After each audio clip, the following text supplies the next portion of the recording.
gender disparity, the gender silos have more or less died. You're all in the kind of industry that you will go into, you will rarely find those gender silos. You are lucky people who do not have those gender silos. Let me tell you a story. I entered the world of dance at the age of 4.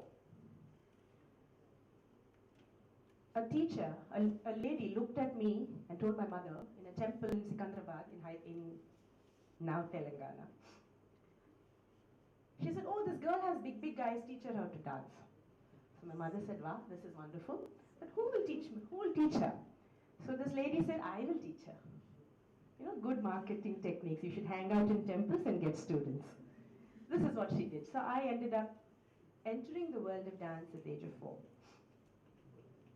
At the age of 11, a scholarship got me into this world-renowned Kalakshetra, where I exchanged convent school pinafores and shoes and 2 plaits and no bindi and black ribbon and Our Father Thou art in heaven to langa oni, lot of oil in the hair, flowers, big bindi and the Gayatri Mantra. So huge change, which we adapted as children. We tend to just grab it and go on. So 6 years of a deep training in the classical arts. But then my father looked at me and he said, hey, you wanted to be a science student, you wanted to be a doctor, why are you jumping into dance now? I said, no, I want to be a dancer. So he said, at least will you pass your 10th class? I was 11. I said, yeah, I promise. So I went on to do full-time dance and private 10th class, 11th class. Those days it was 11 plus 1 and graduation. And came back from Kalakshetra with a postgraduate diploma in Bharatanatyam, deciding that dance is going to be my life. I thought, okay, this will be the career for me. I was 17 when I came back. But dreams are rose-tinted, aren't they? Dance per se is an expensive art form. Ask Vasant, he's nodding his head. Big nod. Because the outflow is far higher than the inflow we will ever gain as young dancers. Because we have to spend on the orchestra, on the makeup, on the costume, on the light, on the sound, on the publicity, etc., etc. And then you'll get very little in return. So I saw my parents, very little, small little nest egg depleting. I said, I can't do this to them. After all, we are middle class parents, family. So I decided I must go forward and open and improve my education. And hence I went and joined an MA in ancient Indian history, culture and archaeology, thinking it will marry into my dance. While I was on the campus of Usmania University, friends were writing some exam. I did not know what that exam was. So I took this some exam for a lark. This was the Union Public Service Commission exams, which selects the administrators of the country. How many of you are writing it? Anyone writing the prelims this year? Anyone applying for it? No? Please go and do it. The Union Public Service Commission exams basically selects the administrators of the country. So I ended up being selected for the Indian Railway Traffic Service, being the first woman officer of South Central Railway.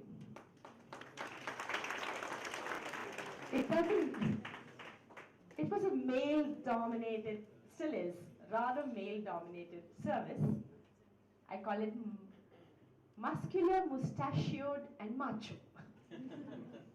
And I burst through this glass ceiling, a rather thick glass ceiling. I burst through this as a young officer. So I went into and I decided I'll be in operations, you know, no question of doing anything less. It has to be the most toughest. So I walked into this, what we call the control room, and the whole bunch of guys ignored me for 2 days. They did not know what to do with me. Kya kare ladki ke saath? This is such a serious operations job. What will this woman do? So after 2 days, it's an interesting scenario where there's a round table. We're all sitting around it. There are phones, and in the old days, I'm talking from the 87 batch, so I joined in 88. So you pick up the phone, you press a button, and you can hear whatever is happening on the line. From say here, from Bangalore to Yelahanka, all the stations can hear you. So after 2 days of being ignored, I picked up the phone and I squeakily said hello very nervously. And there was dead silence on the other side. And they said, sorry madam, I think we got the residents and they banged the phone door. They couldn't imagine that a woman will be sitting in the operations. And they said sir to me for 1 month before they learned to say madam. So why am I sharing this? The reason I'm sharing this is a scenario that you may not find anymore. You will not find this disparity in the male-female ratio in workplaces because women have burst through many glass ceilings, and that is why you are here. So which means you have one less fight on your hands. The fight for me began from the place I wanted a female washroom. It started there. You won't have that fight. That fight is behind you today. But what is it that you will need to do? You don't have these fights. You don't have the physical fights. You don't have the fights of numbers, percentages, so many women, this, that. No. The fight that you might have is, what is the legacy you will bring to the table? What is the knowledge base that you will bring to the table? What is it that you will add? What is the value addition that you will bring to the table? And that brings me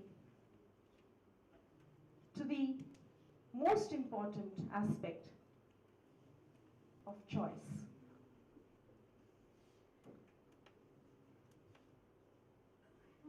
What is the purpose of existence?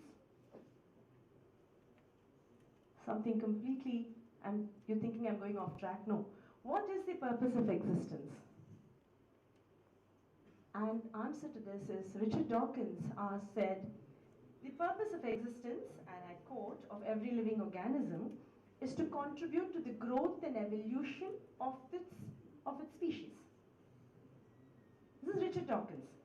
And my husband, Jayant, as all husbands are wont to do, added a rider. So what Richard Dawkins said is, the purpose of existence of every living organism is to contribute to the growth and evolution of the species that it comes from. But as human beings, this is my husband's rider, but as human beings, we have the choice of deciding how significant that contribution can be. As human beings, we have the choice of deciding how significant that contribution can be. And so, the powerful word here is choice. The word is choice. And what is this choice? What is the part of the human, whether you're male or female, makes that, which is the part that decides you will choose something? Is your mind. Is your mind. And what is this mind? To me, it's the projector. Your mind is the projector that will throw the thoughts as PowerPoint slides on the screen of your life. Am I making sense to you? Your mind is as simple as a projector. Whatever you think, all your thoughts become the slides of your life that project onto the world outside and comes back to you as the reality of your life. We all think that reality is something else. Reality is not on the outside, my young friends. Reality is inside your head, inside your mind. It's the power of your thoughts that will decide the map of your life. That will decide how you will live your life, where you will take it, what you want to do with it. The choice we make about life will determine the legacy we leave. And I'm coming back to the word legacy. What is the choice you will make about how you will live life based on the thoughts on a daily basis? And then we come back to your learning, and we come back to the values, and we come back to the ethics, and we come back to who you are as a human being, and what is it you want to leave to the world at large. So what can we do? What can we do to create that legacy? But we all think that legacy is something that will happen after I retire. No. Legacy happens now when you're students, when you're young teachers, when you're newly married. It begins now. It doesn't happen at the end. Legacy starts now. It is not bound by time and age. It is bound by the actions and decisions that you will take in the direction that you want your life to be.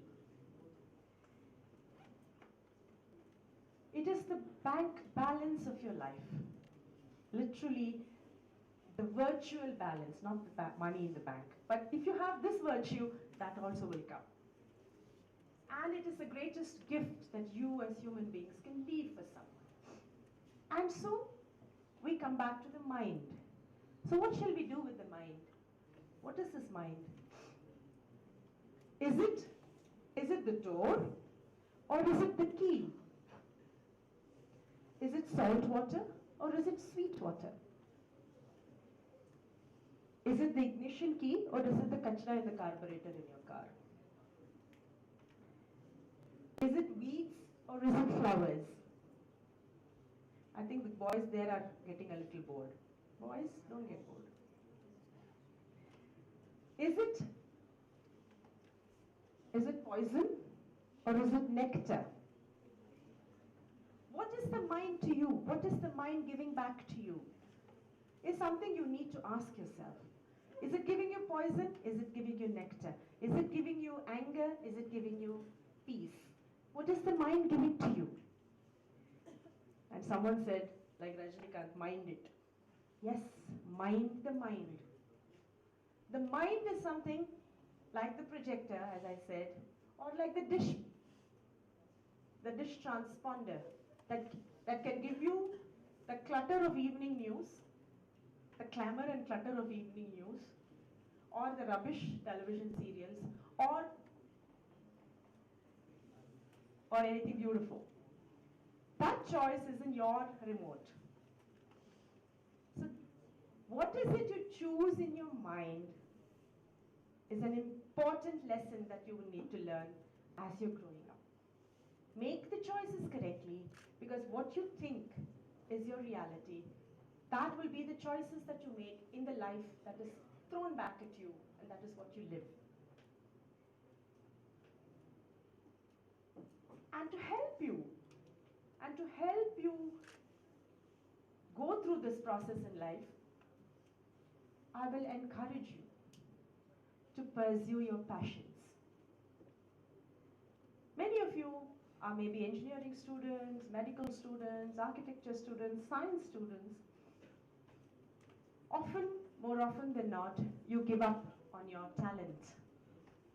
You give up on your passions. How many of you sing? Raise your hands. How many of you like to sing? Few hands. Dancers, speakers, writers.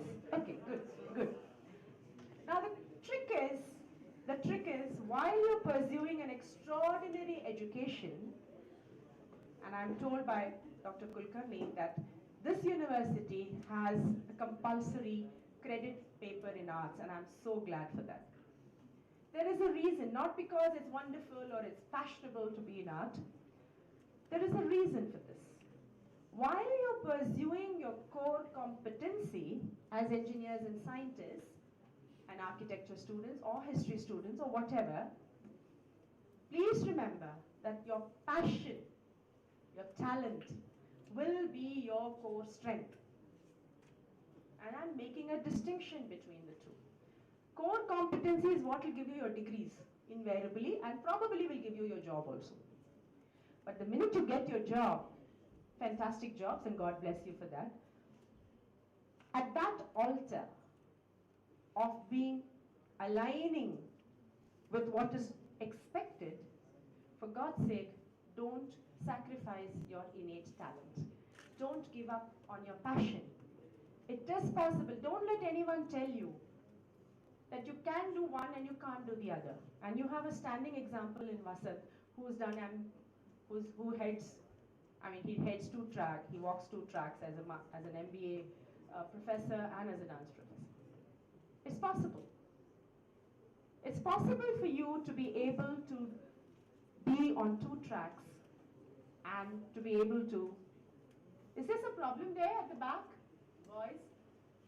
Yeah, if you want to chat, I'd love it if you go out and chat. Now, why am I saying that you need to be pursuing your passion? I need you to understand that. Because that passion will define who you are. It will define you very differently.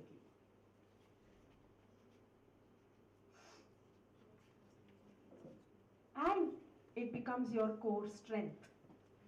So what is this core strength? When will this core strength come and be part of you? Core strength will empower you. Not as women, as men, it will empower you as human beings. So, in 2007, I was thrilled to get the Padmasri. Happy, absolutely thrilled. On the 1st of July 2008, I was diagnosed with carcinoma. So that day, I sat in my doctor's chambers and I heard new words: cancer, stage, grade. And until then, cancer was my friend Padmavati's zodiac sign. Stage is what I danced on. And grade is what I got or did not get in school. But that day, cancer, stage, grade, new meanings, same words. So as is normal, I shed copious tears. And that day, as dancers, we all are very aware of the Navarasas. Okay, the 9 emotions: Shringara, Hasya, Karuna, Raudra, Veera, Bhayanaka, all that goes on like that. Shringara, Hasya, Karuna, Raudra, Veera, Bhayanaka, Bibhatsa, Adbhuta, Shantascha, Rasa, Purvai, Rudakrita, says Natya Shastra. So we are all very aware of it. It comes like it comes very naturally for us. But that day, it's all expression. But that day I learned what Bhayanaka was. I understood what fear was. Because that day, I was shown the mirror of my own mortality. So on the way back, I shed copious tears and I asked my husband, is this it? Is this the end of the road? Not so much for my life, because that I'm not bothered about. I said, is this the end of my dance? And he said, no. You please do your treatment, take your break, take the hiatus, and you will be back to doing what you love best. But we as artists know that you're out for 3 months, you're dead. You have to be on the scene. So I said, no, but I'm not going to give up my dance. I will dance through this journey of treatment. Saying that was easy, doing it was difficult. So through surgery and chemo and radiation and all the other things that went on for 2 years, I continued to dance. Yes, it was difficult. But before that, I made 3 mental affirmations, loud affirmations. And I said to myself and the world at large, I said, cancer is 1 page in my life. I will not make it the book of my life. First affirmation. I said, cancer is 1 page in my life. It's not the book of my life.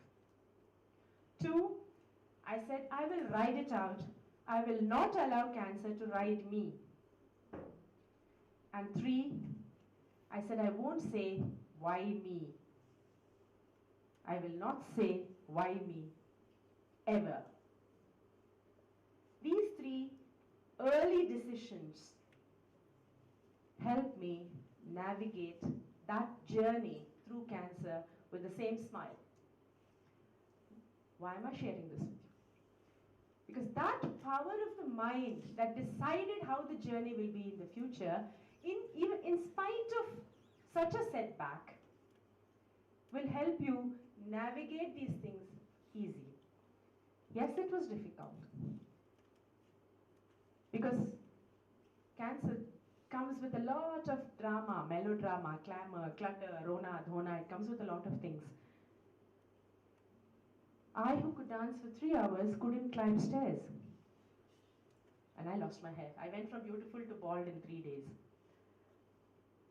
So it was very difficult. But the fact that I decided that I will dance through it pushed me every day to go back into my dance studio, relearn my basic tattadu tayya tei tayyum tatta, because my body was misbehaving with all the medication. But then when I went into the studio, what was happening? I was overpowered with the prana of dance. I was overpowered with the philosophy of it, the poetry, the movement, the expression. I was lost in another world. And that world helped me navigate this journey of cancer. Why am I sharing this with you? God forbid any of you ever hear the word cancer in your lives, in your family's lives. But challenge